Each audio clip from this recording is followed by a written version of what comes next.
ગુજરાતમાં દારૂની હેરાફેરી કરનારા માફિયાઓ રોજ નવા કિમિયાઓ અપનાવી રહ્યા છે। આવો જ એક કિસ્સો સુરતમાં સામે આવ્યો છે, જ્યાં બેસ્તાન પોલીસે એક દુકાનમાં દારૂનો મોટો જથ્થો ઝડપી પાડ્યો છે। પરંતુ આ દારૂ છુપાવવાની રીત જાણીને પોલીસ પણ ચોંકી ગઈ।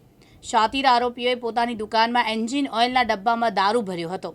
પોલીસને રેડ દરમિયાન શંકા જતા પ્લાસ્ટિકની બોટલમાં એન્જિન ઓઇલ ઠાલવતા જ પોલ ખુલી ગઈ। સમગ્ર મામલે પોલીસે 480 લીટર વિદેશી દારૂ જપ્ત કર્યો છે।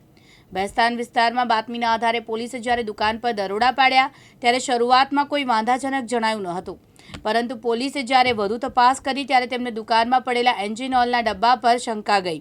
પોલીસે એક ડબ્બો ખોલીને જોયું તો અંદરથી એક પ્રવાહી નીકળ્યું। આ પ્રવાહી શું છે તે જાણવા માટે પોલીસે તેને એક પ્લાસ્ટિકની બોટલમાં ભર્યું। બોટલમાં ભરતા જ પોલીસે જાણ થઈ કે આ પ્રવાહી બીજું કંઈ નહીં પણ ઇંગ્લિશ દારૂ છે।